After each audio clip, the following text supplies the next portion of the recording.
الجزائر تعيش أكبر شمس العاشية في تاريخ كرة القدم. يا الخوت، السلام عليكم ومرحبا بكم في هذا الفيديو.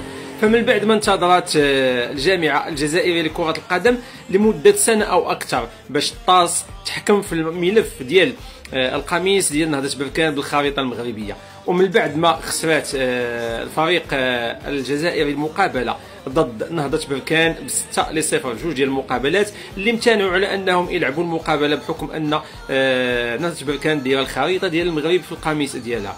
الطاس خرجات وصدمات الجزائر. دابا سالتو من الطاس سيروا للسوطاس، ولا شوفوا شي طنجره ولا شي كوكوت حتى هي دعيو فيها نهضة بركان. نهضة بركان سيدي فازت شحال هادي، ودابا كتربح الدبلوماسيه المغربيه والسياسه المغربيه وكره القدم المغربيه، وكتخسر الجزائر اللي بقات عام وهي كتسرح في الشعب ديالها وفي المواطنين ديالها وتتقول باللي راه غتربح هذه المقابله.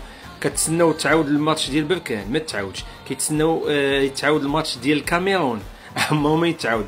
غتبقاو ديما تسرحوا الشعب ديالكم والجماهير ديالكم، ما عمركم غتوصلوا لشي نتيجه، لان القانون واضح.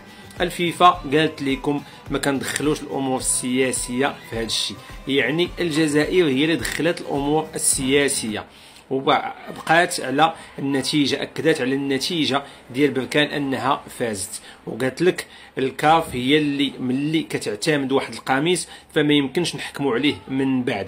فهمتوا ولا ما فهمتوش؟ ومشاو بعض الجزائريين في بلاطوهات وقراو هذاك التقرير او داك الحكم بالمقلوب وبالطريقه اللي بغاو عاوتاني بغاو يسرحوا ثاني الشعب ديالهم، بغاو يسرحوهم. علم الله هاد الناس هادو داك الدماغ عندهم شنو فيه. تحياتي لكل من شاف هذا الفيديو، دار شي لايك، بارطاجي، اكسبلور باش يوصل اكبر عدد ديال المغاربه وديال اللي مازال كيتسنى المقابله تعاود. السلام عليكم.